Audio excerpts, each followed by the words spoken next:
I'd like to welcome everyone to this webinar. I'm Sudeep Charles, and I'm a product marketer for Chef.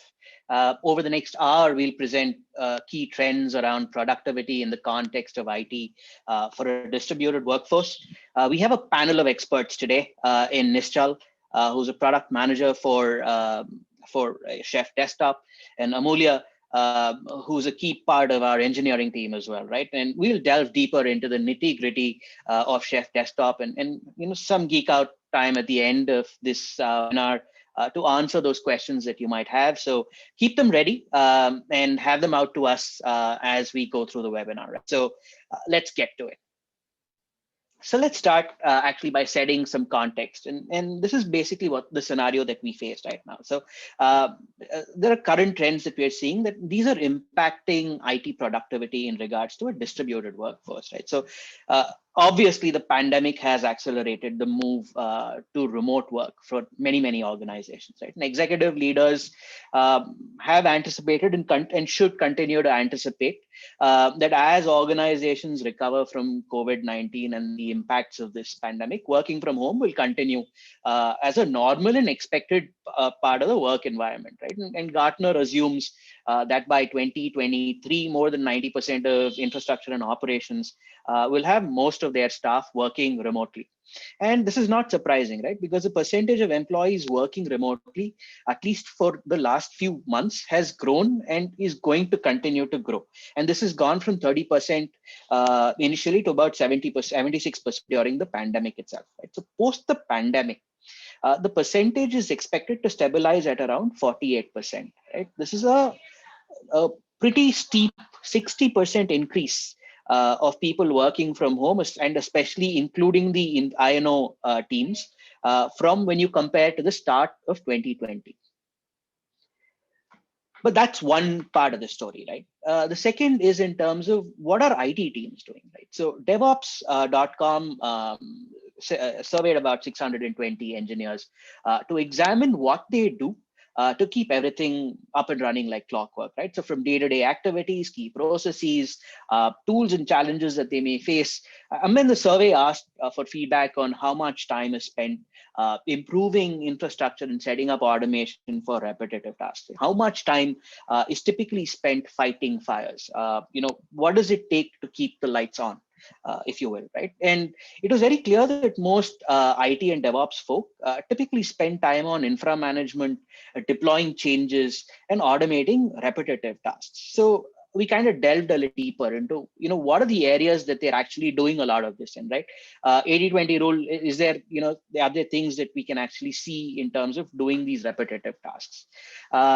And that's where we saw that managing desktops has been an area that a lot of IT folks spend time on, right? And there are challenges. So one is there have been budget cuts, and therefore teams have also been differently sized from a lack of, so that pretty much leads to a lack of trained staff, ensuring policies are adhered to at the same time with the limited staff that you have.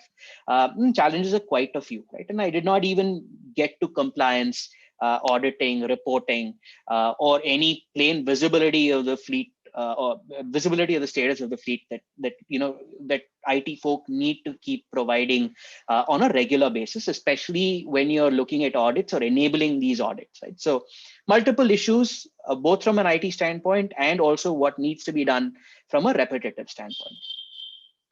So in summary, basically IT folk are trying to find efficiencies. They're trying to eliminate any of these manual processes as and where possible. And they're trying to automate these processes, whether they're critical or repetitive, for all of these efficiencies. And they're trying to accommodate a range of devices.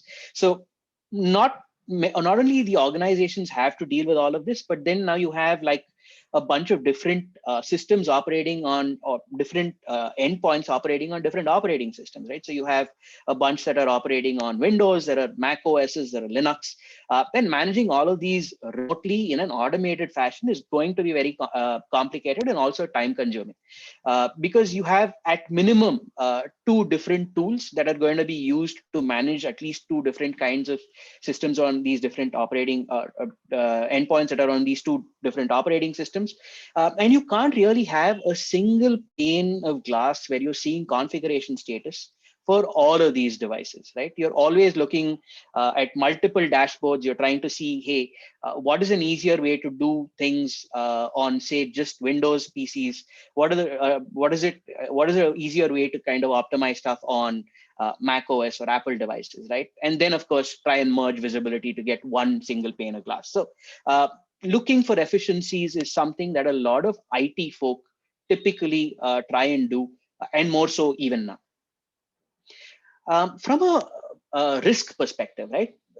And just compliance and risk perspective, and slightly higher up the chain, mid-management, senior management looking at compliance-related issues, right? Because it's difficult to deploy and manage these thousands of devices and laptops. And we've so far done this in a very point-and-click manner, especially so when the size of these devices, probably if you have about 10, 15, desktops or a similar number of Mac OS or laptops or Windows systems, Mac systems, it's easier to do that. And it's easier to do this when you have an easy way to point and click. But the minute you start to deploy a larger number of devices, then you're looking at scripts to kind of manage all of this, right? So it becomes really difficult to ensure and enforce industry standard compliance, and also at the same time security and compliance standard audits that need to get done. You're also looking for an easier way to establish risk profiles. And any given IT resource that lends itself to a little bit of zero trust is immensely useful in such a scenario, right? And we'll talk a little bit about risk profiles through the webinar, but you get what we are trying to say in terms of being able to manage all of this. Which is where I think Chef really comes into play, right? Chef has been known for our automation and our efficiencies in driving automation efforts. We want to help organizations gain control over, large and growing set of IT resources, and obviously reduce risk and security compliance issues that are related to the fleet. What we have essentially tried to do, and what we're trying to say here is this, right? We are trying to do what Agile has done for software development, or DevOps has done for operations. And in the same vein, we are trying to bring that kind of thinking into IT resource management. In that kind of, hey, the way you automate a pipeline, automation through code is something that we kind of adhere to, right? And this is something, and probably a little bit of explanation here. When we talk about the coded enterprise, we're talking about collaborating through different functions by means of code, because code simply is interpreted only one way, and it can also be audited across. And the end results of executing code is just one possibility. There aren't multiple ways that code really executes, right? And Chef Desktop helps you configure and manage desktops across the org using this principle. And therefore, Chef Desktop simply allows IT resource managers to automate the deployment, the management, and the secure maintenance of large fleets of IT resources. That is pretty much what Chef Desktop actually does. And we're trying to drive efficiency through automation. I talked a little bit about how this happens through code. So on the right-hand side, you actually see the standard Ruby language, but on the bottom of the pane, you will also see a little bit of YAML as well, right? So in case you or your company is much more comfortable with Ruby, you could use that to kind of script your cookbooks.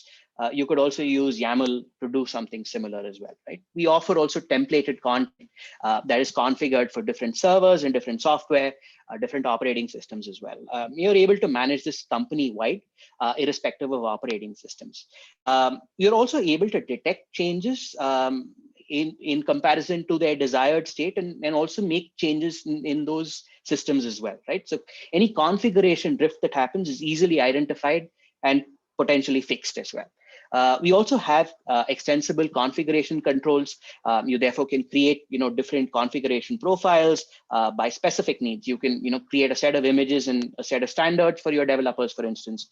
You can also set transition, a different code profile for your finance people, or for your HR teams, or for your sales teams. Therefore, those risk profiles can be modified and implemented across the board, and then, of course, pushed out to end users. It also allows you to configure and manage, what we're calling non-traditional setups, which is especially powerful for air-gapped type of systems, right? Which kind of allows you to maximize the efficiency of your development through all of this automation. But most importantly, I think you gain consistent visibility in the form of a single pane of glass, and you're continuously able to get that visibility across your fleet, across operating systems, and additionally drill down into different layers and views. So you're able to, for example, pre-group information that could include, I don't know, types of devices that you're using, group them in terms of just the status error conditions that might come up, and you can then visualize all of that. And given this visibility, you're also able to correct any necessary configuration drift, and you're able to do it right from the dashboard itself, right? So it gives you that convenience in addition to all of the visibility too. In terms of risk support, we provide like a bunch of continuous compliance capabilities that are congruent to the standards that you see. Chef offerings for DevOps professionals have been extensively, for server-side devices, but IT managers now can manage their compliance for desktops and laptops, and we're also able to create these custom profiles depending on your specific enterprise needs. You're also able to continuously detect those statuses. You're able to correct them in case there is a drift, and there's of course remediation capabilities that Chef Desktop offers as well. In terms of some of the supported features, and I'll let you glance through what's on the screen, but one of the favorite ones that I had is the zero-touch enrollment and provisioning, right? Zero-touch enrollment and provisioning is one area that finds a lot of resonance, especially amongst IT folks. So you're able to automate software and app deployment through Chef Desktop. You're also able to automate policy settings, with fairly fine-tuned capabilities. And all of these capabilities, of course, can be visualized from dashboards like the one you see on your screen, right? So it's a very transparent device, known unknown state. Again, multiple platforms are supported, so I won't reiterate that. We have about two flavors of Chef Desktop, right? So one is the basic entry-level flavor that allows customers to have configuration management functionality of the tool. All of this is based on CIS-centered and Chef curated content, but also more advanced Chef Desktop compliance options. So where you have not only the configuration and observability that you saw in the dashboard, but also the security policy and compliance capability that's provided as well, right? So in substance, the Chef Desktop management flavor allows you to automate configuration and management of resources across OSs and do it from a single tool.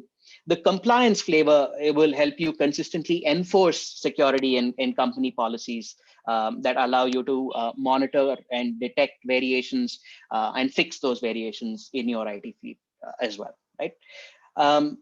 Well, in terms of use cases, and we've got quite a few customers using Chef Desktop, there are three broad themes. One is flexibility in terms of actually supporting specific kinds of use cases that our customers have been able to use to support using Chef Desktop. There's the assurance that they will be able to maintain desired state of their fleet at any given point in time and have visibility to that fleet status. And of course, all of this scales really well. But in saying that, I do want to say that we've got some fairly large customers, companies like Facebook, Uber, that have used Chef Desktop or variants of it for a fairly long time and managed thousands of desktops and laptops with teams as small as 5 individuals or lesser, right? So that gives you a sense of the efficiencies that this offering has, and something that you might be able to leverage as well, right? With that said, you will very quickly see a poll question pop up. And while you take the time to answer that question, I'll hand this off to Nishchal Reddy, who will give us a demo in terms of what you can expect from Chef Desktop. Do take the time to respond to this. There's another one that will come in towards the end, and we'd definitely like to discuss some of those answers if time permits. With that, I'll hand it off to Nishchal to take us through through the nitty gritties and the kind of things that you can do with Chef Desktop. Nishant? All right, thank you, Sudeep. Hello, everyone. Let me share my screen, and Sudeep, please let me know if you can see my screen. Yes. Awesome. So these are some of the topics that I'm going to cover in as part of today's demo. So I will start with a brief overview of Chef Desktop. Followed by that, I will demonstrate desktop capabilities through a simple example of managing a screensaver setting on Windows machine. And similarly, we'll also see how we can enforce compliance policies on endpoints by using Chef Inspect. So let's get started with the overview first. So Chef Desktop is built on the exact same foundations of Chef technology, where you have agents that are installed on the nodes or endpoints. And these nodes or agents regularly check in with the server to fetch any latest config changes. And if there are any latest config changes, they apply them on the nodes. And the overall state of the system is represented in code and YAML config files. If you think about it, this opens up a lot of possibilities, like automating the whole management aspects. Since the whole state is represented in code, you can also apply some of the SDLC practices, where you have a code repository where you first check in the state of your machines or the code or the cookbooks that you develop into the code repository, which would kick off a build process that would test the code that you've written using inspect tests to make sure that it doesn't break any of the existing functionality. And then it would deploy all the changes to the production. This would not only let you apply SDLC best practices like peer-to-peer review process and testing all the changes before they are pushed to real machines. It will reduce a lot of manual errors that would otherwise happen. So Chef Desktop also uses the exact same pattern that Chef has been using for a long time. So the whole state of your endpoints will be represented in code and config files, and you push those code and config files onto a central infra server, and endpoints will have Chef client or agent running in them, and these clients will periodically check with the server to fetch the latest changes and apply the configurations on the endpoints. And finally, there is a desktop dashboard, which is part of Automate. And this will show you status of the whole suite. It will show you the compliance posture, the configuration status of your endpoints. And you can also drill down further if there are any failures. You can find out the reason why the node has failed, why the node has not applied all the changes, and so on and so forth. And but Chef Desktop, like Sudeep has mentioned, right, it comes with two important capabilities. First is the ability to manage endpoints, where you can configure different settings, do application management, so on and so forth. And it also provides a single pane of glass for multiple OSs. Let's say if you have Windows, Mac, and Linux machines in your fleet, you can use Chef Desktop as a single pane of glass for you to manage and get a status of your whole fleet. And the second ability is to enforce compliance checks on endpoints. You're using Chef Inspect and its compliance capabilities. You can continuously run compliance check on your endpoints and ensure that the endpoints are in desired state, and quickly detect and correct any configuration drifts automatically as well. And in today's demo, we will demonstrate how you can use Chef Desktop to manage endpoint settings. And like I said, here we will be using a simple example on how to manage screensaver setting, but it is very similar. The whole process is very similar to manage other aspects of an endpoint as well. And similarly, we'll also show you how you can leverage Chef Desktop to do compliance checks and make sure that the endpoints don't drift from the desired state. And for this, we will write a simple custom compliance test to check the screensaver setting. So let's start with the demo with the overview of Chef Desktop dashboard, the visibility layer of the whole Chef ecosystem. And before we start, just a small disclaimer that in the interest of time and for the better experience of the attendees, we have pre-recorded the demo and I will be playing and talking through it. So let's start with the desktop dashboard overview. Let me switch to the demo recording. All right, so what you're seeing in front of you is Chef Automate, which is the visibility layer of the Chef ecosystem. And as part of this Automate, you also get desktop dashboard where you get high-level overview of the entire fleet. It will display all the nodes that are currently registered by Chef and that are currently being managed. you can see that there are totally 6 endpoints currently managed, and it will also give you visibility into how many of them have checked in and how many of them are yet to check in. So here you can see that you have 16 endpoints, and you can also click on any node to get more details of the individual nodes, and you can also further drill into their status or error logs. So let's click on, so here we have clicked on a node to see more details. In the details section, you can find the check-in history, which will be very useful to get a sense of when did the node last check in with the server and when did it last apply the changes. And this also gives us an understanding on whether the node might have all the latest changes or not.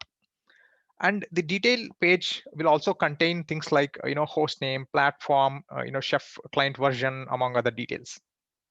You can also further drill down into a specific client run to see what changes were applied when the node checked in with the server last time. Right here, you can see the status of the client check-in and also see all the resources it ran or all the changes that the last client run had made. And it also gives us split between the resources that were either changed or that were left unchanged.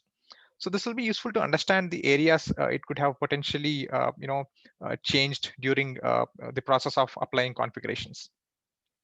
So here you can easily identify the changes it was made, and also the resources that were not untouched. And finally, you can also check the cookbooks or recipes that were applied on this endpoint during the client run. So cookbooks and recipes are the process through which you represent the state of your fleet as code and config files. All right, now let's go back to the home screen and let's look at a node that has failed and look at how can we find out more information around why this node has failed and get more details through the error log.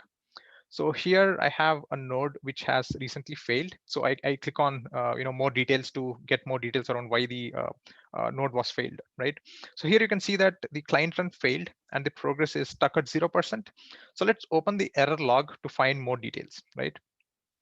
So it says that it was not able to find cookbooks, and you can also look into error trace to further analyze the issue, right? And you can also look at the run history. So it'll give you, the history of all the client runs that have happened in the past. So this can help you understand what changes might have affected the failure, right? So this is, the high-level overview of what Chef Desktop provides, Desktop Dashboard provides. So it is essentially a visibility layer that will give you a status into your fleet. So it acts as a single pane of glass through which you can get status into all your fleet, including Mac, Windows, and Linux machine. For this example, we have just included some Windows nodes, but you'll have a similar visibility layer and experience even if you have multiple operating systems as well.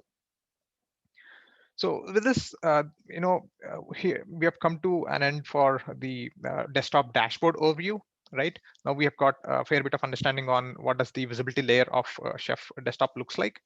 Now let's look at, let's take an example of how we can configure a small setting on a node, right? So Chef Desktop comes with premium content, which contains a cookbook and a set of resources to manage most of the common desktop settings, right? Like your screensavers, disk encryption, firewalls, so on and so forth. But you can also use community resources or extend the existing ones or write your own. But for this demo, like I said, we'll be taking a very small example of managing a screensaver setting. So let's see, how it is done. But like I said, we will be showing this example for Windows operating system, but you can also apply similar process or workflow to also manage other operating systems like Mac and Linux as well. All right, so going back to Chef fundamentals, the state of the machine is represented in code and configuration. So we have created a Chef cookbook, which will describe the state of endpoint. So here we have a cookbook called desktop config, which will have a set of recipes that will describe the desired state of an endpoint. For example, we will, like I said, we'll be configuring Windows nodes, but it is very similar for other platforms as well. And since we'll be configuring the Windows nodes, we have opened a Windows recipe file. So here you can see that we have used different resources to configure things like disk encryption, password policy, and many other settings. But for this demo, we are interested only in screensaver setting. So we have used screensaver setting resource to configure it, right? As you can see, we have configured it to automatically lock the machine and show a screensaver after 10 minutes of inactivity. And it would require user to enter a password after that. So if you look at it, right, the whole configuration is pretty simple. All you have to do is set some configuration parameters on this resource, and it'll automatically handle everything else. The resource itself, right, is an abstraction that Chef provides, and it would handle all the low-level details of how these configurations are applied to the underlying OS. So it'll be very easy for anyone to use or configure certain aspects of an endpoint. So let's see how we can apply these changes to an endpoint. To do that, we have to push these push this cookbook onto the infra server. You can do that by using chef update and chef push command. So in the interest of time, I've already pushed these changes to the infra server, but it's pretty straightforward. All you have to do is use chef update and chef push command. So now that I've pushed all the changes to the server, let's open a node and see if these changes are applied successfully or not. And to demonstrate that, I'm going to use a remote desktop to log into a Windows machine. So let's open the screensaver setting and see if the changes were properly applied or not. So we are going to select the screensaver settings, and here you can see that the changes were applied properly, and it has properly configured the machine to automatically show the screensaver and lock the machine after 10 minutes of inactivity. Right now, let's change the setting to 15 minutes and deploy the changes. Let's see how that can be done. Right, to do that, all you need to do is open the recipe and change the property to from 10 minutes to 15 minutes, and then you have to update the cookbook and then push the changes to the infra server. So for that, all you have to do is execute two commands. One is chef update and then chef push, which would sync all the changes that we've done with the infra server. And when the client or the agent that is running on the endpoint runs, it'll check with the infra server to pull all the latest changes, and it'll apply back on the machine. But as you can see, the changes are not yet applied. That's because by default, the chef client or the chef agent will run every 30 minutes. So once the client runs, like I said, it will pull all the changes from the server and apply it on the node. Since I don't want you to keep waiting for 30 minutes, I will run the chef client manually. You can do that by opening PowerShell and running the chef client command. And like I said, this is just for the demo purposes. Ideally, Chef will do the client run automatically at the configured interval, and it'll automatically pull the changes and apply it on the machine. But in this case, I'm just going to run it manually.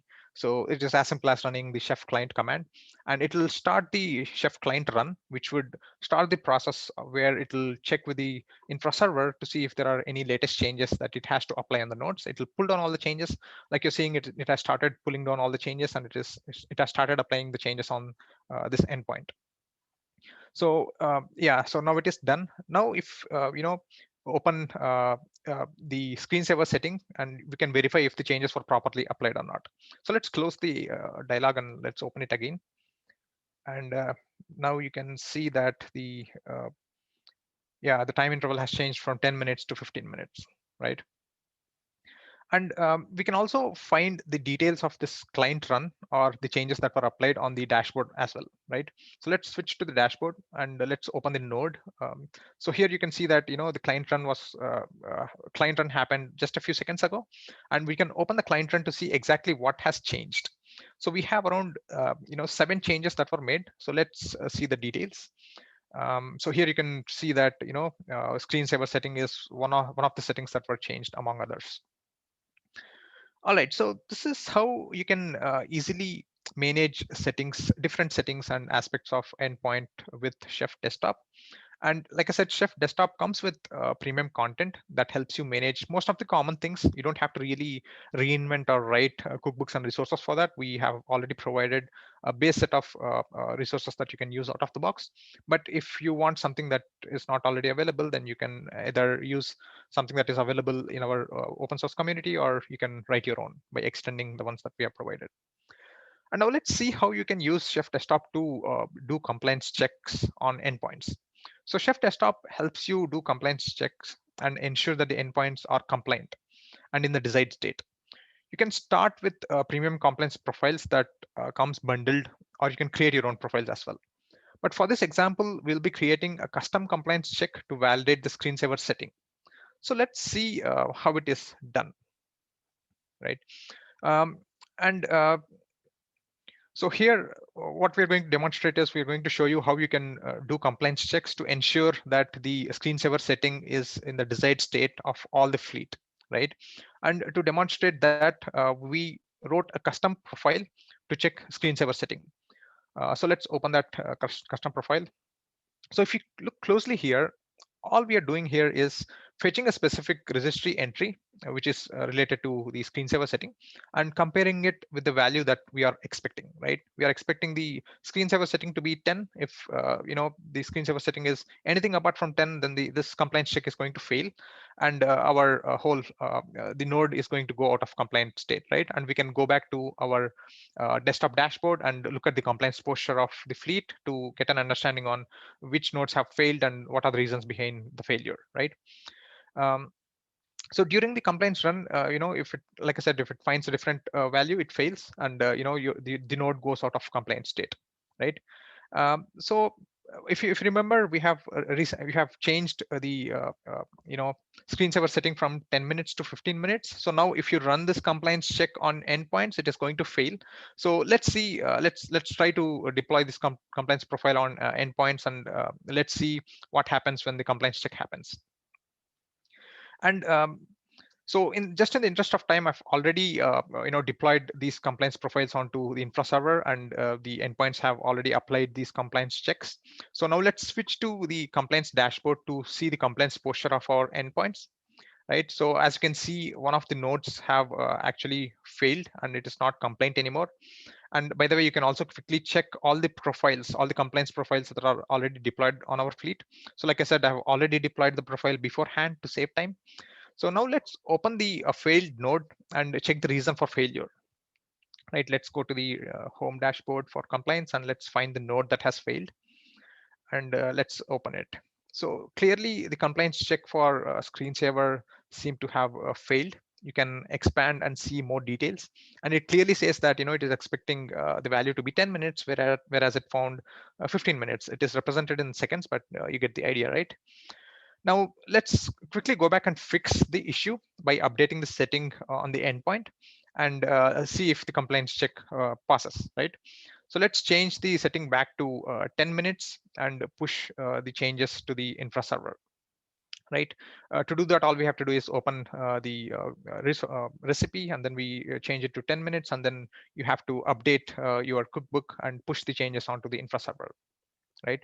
So it's just going to take a couple of seconds to do the sync with the server, and then we can switch to the compliance posture and check if the compliance check is passed successfully or not. So yeah, since the changes are now synced, now let's open the node and try to force the client run to happen manually. Like I said, ideally it happens automatically at regular intervals, but just to save time, we are running it manually. So now it has started running the client run. It is going to pull all the latest changes. In this case, we have changed the screensaver setting from 15 minutes to 10 minutes. It's going to pull down those changes and apply those changes on the endpoint, right?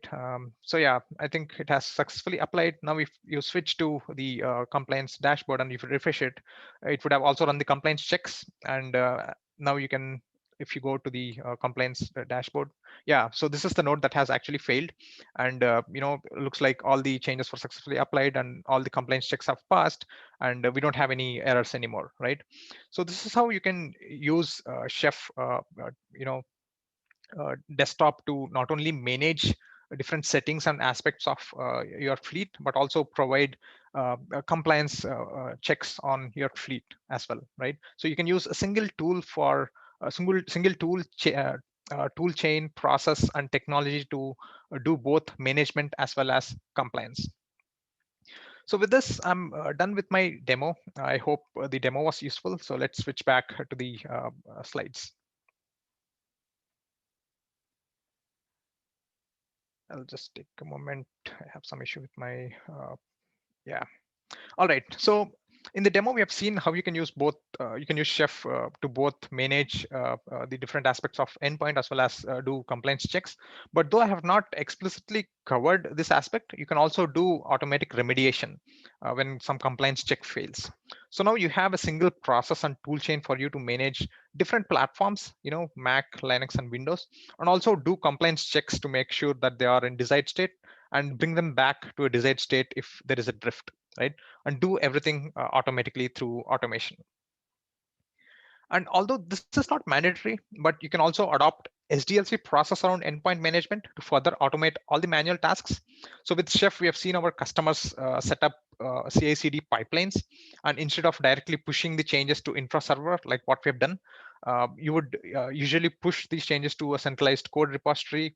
Probably you would raise a PR. That PR would be peer reviewed by your colleague, and and once the PR is merged into the main branch, it would trigger a build process, and it would test the changes using inspect tests that you can write on top of your cookbook and recipes. And once the tests are passed, that is when these changes will be promoted to all the endpoints in your fleet, right? So this can really help put a lot of checks in the whole process to ensure any change that is being pushed to production will be well tested and will make sure that it just works, right? It would reduce a lot of manual errors that would otherwise happen. And finally, so what does Chef Desktop bring onto the plate, right? You'll be able to do more with less resources. Like Sudeep has mentioned, we've seen our customers managing tens of thousands of fleet with just a couple of people in the team, right? They were able to do that because of Chef's automation capabilities, where you can represent the state of your fleet in code and ensure any changes that you do are well tested, peer reviewed, and make sure it just works, right? And with most of the processes automated, there are just very few things that can go wrong, and hence very few tickets at the end of the day. And you will not only be able to bring the fleet to a desired state, you can also keep them in that state by ensuring that you consistently do compliance checks, and if you find any drift from the compliance state, you can do automatic remediation as well. And you'll also be able to track everything from who made what change, when, why, and if that change has caused any problem. Think about it, right? Let's say you've changed a couple of settings and you deployed those changes to your fleet, and if that has caused any problem, or if it has caused any failure, right, you can easily roll back those changes, and it will be as simple as rolling back a PR merge, right? And you'll go back to the previous state. And finally, you'll have a single, like I've been stressing on this, right? You'll have a single process and a tool chain for managing the endpoints as well as ensuring compliance of your entire fleet. So with this, I'm done with my demo for today's webinar. And at this point of time, we will also bring up another poll question. So Reza, if you can bring up the next poll question. So the next poll question is to understand what are the major challenges that you have faced while managing desktops or laptops. We have a couple of options. One is the visibility into the status of fleet. The second is getting desktops into a desired state or a compliant state, and enforcing compliance standards on your end user machines. And then we have also heard people saying they face a lot of problems because of too many manual steps. And then the next option is problems with bash and shell scripting. It is not very flexible. You would have to write like 50 or 100 lines of code where you could otherwise do it in very few lines, right? And finally, because of the remote work that has been happening lately, a lot of endpoint management tools rely on VPNs to configure laptops, and which is causing a lot of problems because end users typically don't log on to VPN, and hence the endpoints can't be managed, right? So just select the options that that resonate with you, the problems that you have experienced while managing the endpoints, and then we can probably discuss the results quickly. So I'll give you maybe a couple of seconds for you to respond to this poll, and then we can head to the question section, or maybe we can look at the responses first, and then we can head to the question section.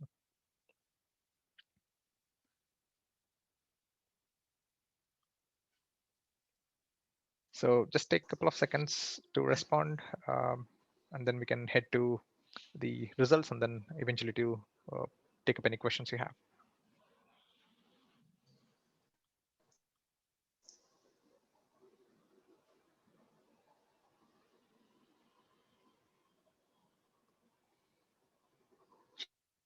Mr. I think we might probably take more than that. So I'd suggest we get to the questions, and while the poll is answered, maybe we can get to that towards the end if that works, right? And we already have started to get a few questions, so maybe we can take them in the interim, right? So the first one is an interesting one. It says, uh, we're already using an MDM solution to manage laptops. Does this solution completely replace that? Yeah, that's a good question. I can take that. So what we have seen some of our customers, how our customers use Chef Desktop is they already have existing endpoint management or MDM solutions in place, but they use Chef alongside those solutions. They use Chef more as an automation layer, and also as a tool through which they can automate some of the management aspects, right, instead of doing it manually via GUI, right? And we've seen our customers doing this specifically because of the problem with scale. So when you have 10 or 20 or 50 odd endpoints, you would be better off doing it via UI. But let's say if you have some hundreds of thousands of fleet, right, it'll be hard to do everything from UI. And though endpoint and MDM solutions provide some of this, most of the use cases that can be done via UI, you still end up writing some shell or bash scripts that you deploy using MDM solutions, right? And this is also a place where Chef really excels. So instead of writing your plain old bash or shell scripts, you can actually use Chef's technology layer to write or configure those aspects. And Chef provides a lot of abstractions out of the box. So instead of writing a shell script that has like hundreds of lines of code, you can do it in like 10 lines of code using Chef and its abstractions through Chef resources. And it will automatically handle multiple platforms for you. So for example, there are resources to handle files. There are resources to download remote files. There are resources to configure certain settings like disk encryption or screensaver settings that would abstract out complexities from underlying operating systems. So you don't really have to worry about handling it for multiple operating systems with if-else conditions. You can use the resource as if you are setting it for one machine, and the underlying abstraction would handle the complexities of setting it for different operating systems.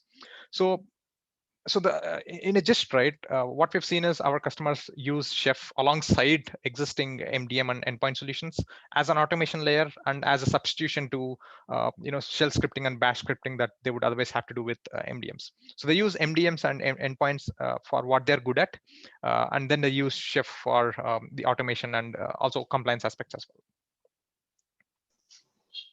Great. There's another one that says, hey, do we have to create all cookbooks or recipes ourselves? Yeah, that's a good So question, maybe and one talk a little we bit about, curated content. Sorry. Go on. yeah, it's a good question, and one we get very often. So if you think about it, right, Chef, the core principle is to be able to represent the state of. It has started out as a server infrastructure configuration tool, but it has since been applied for endpoint or desktop management as well. So, but at its core, right, you represent the configuration state of your machines in code, right? So in effect, you could have a question saying, if it is code, do we have to write everything from scratch? The quick answer is no. Like I said, Chef, software by default provides a lot of abstractions in its DSL and in its technology. So you can do a lot of common operations like file IO, downloading files, network actions, and all these abstractions are already available as resources. So you can use these resources out of the box, right? All you have to do is pass some parameters, configure this resource to do what it is supposed to do.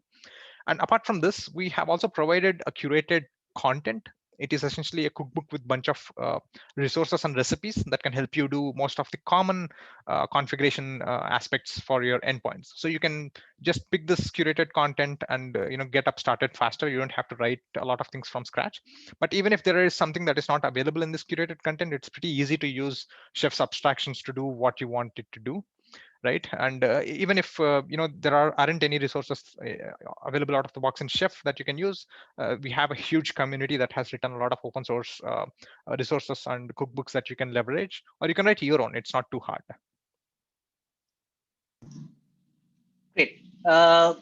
There's another one on licensing. So the question is, what is a licensing model for Chef Desktop?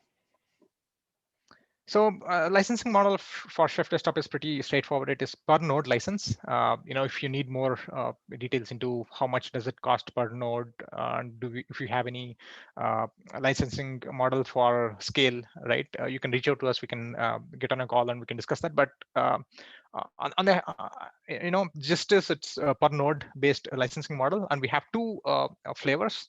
One is purely for managing the endpoints, managing different settings or applications and all sort of things.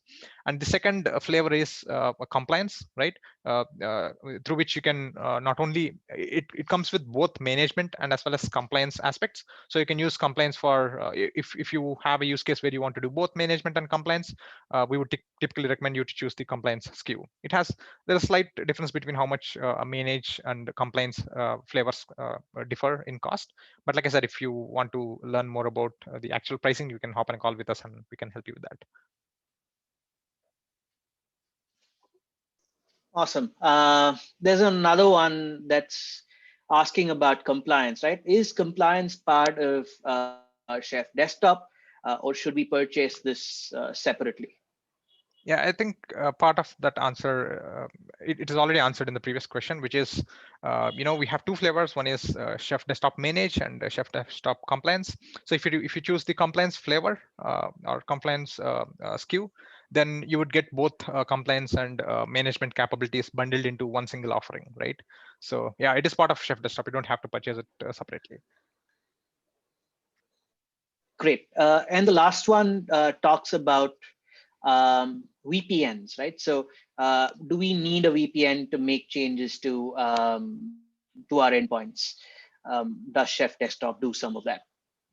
So what we have seen in some of our existing customer use cases is we have customers who use Chef Desktop to manage endpoints that are in public networks, right? But we also seen people who manage endpoints through VPN, and we also seen people who actually do it in some kind of air-gapped environment, right, which is completely locked down from external network.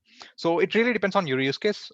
You'll be able to do manage the endpoints without any VPN, or if you have a use case to manage your machines in some kind of a closed down network or air gapped environment, you can also do that. So yeah, both the patterns are possible. And so we also have a resident expert, one of our engineering, Amulya, who is from our desktop engineering team. So I would also like to pick his brain and get some context into where does he think Chef Desktop would excel. For example, like I've said, some of the areas where it excels is your ability to automate some of your manual tasks, and then your ability to represent the state of your fleet in code, so that you can apply all the SDLC best practices, right? Peer review, perform testing even before everything is pushed to the actual endpoints. So less errors, more productivity.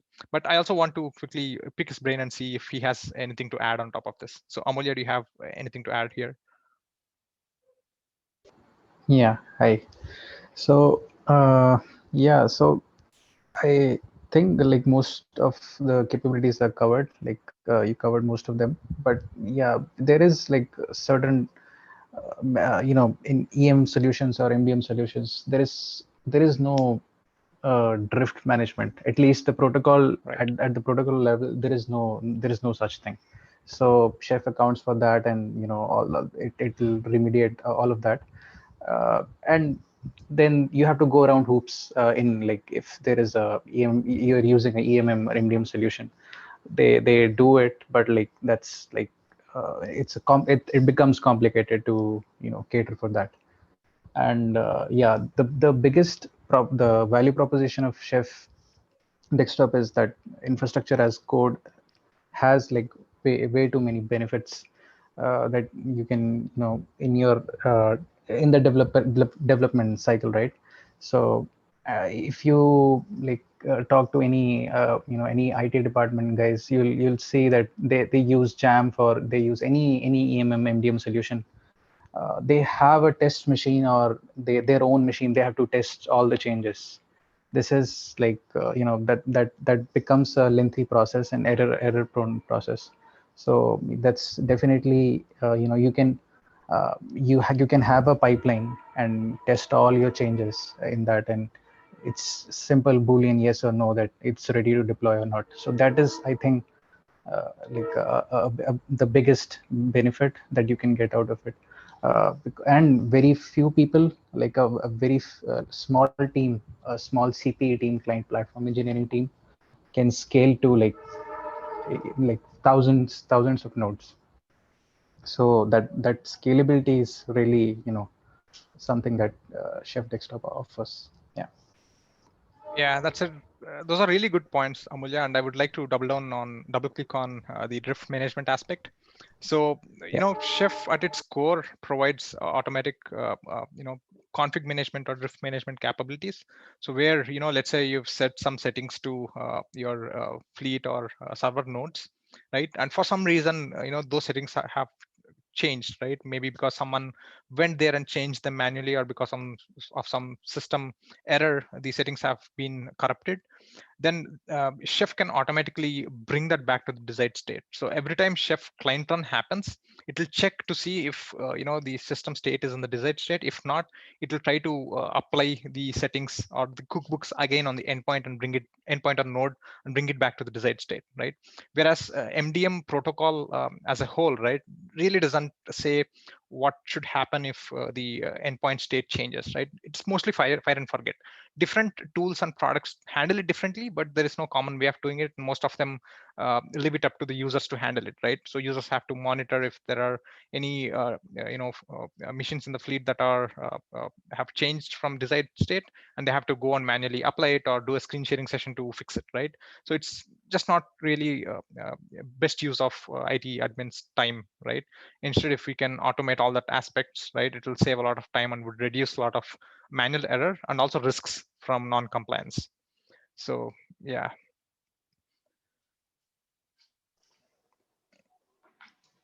Great. Nishchal and Amulya, thanks a ton. We have the responses to the first one, right? What are the most frequent tasks that people do with, or the IT folk do with desktops and laptops? And I think the key one, hands down, is deploying applications, app management, followed by OS and application patches. I think those two really being painful, I guess, to the broader audience. But thoughts, Nishchal, on that? Yeah, I think application management is one of the key things that any sysadmin would like to do. Because in certain kind of organizations, right, like finance, healthcare, or even your normal organizations, they would want to have more control into what kind of applications their employees install, right? So the way they do it is provide a pre-canned set of applications that they distribute to their employees that they can install using some kind of a self-service interface, right? And hence it was like a no-brainer that deploying or application management is one of the important aspects of endpoint management. So yeah, and then the second highest voting was given to applying OS and application patches. Again, this is also one of the important aspects of endpoint management, because you want to make sure that your endpoints are having the latest patches and the security fixes, right? Otherwise, there is always risk that someone would exploit those vulnerabilities, and then there could be data loss or something much worse, right? So applying OS patches and application patches also is one of the important things. And I think all the other options have got equal number of votes. And yeah, and we also see that a few people have also voted for deploying shell scripts and bash scripts. So this is another common use case where you can't do most of the things from the UI, and you would end up relying on writing some kind of scripting. So yeah, I think this is also one of the important aspects. Sure. Do we want to take a look at the second responses to the second question? I think that will be interesting as well. Interesting. Yeah, this so one. This is very interesting. Yeah.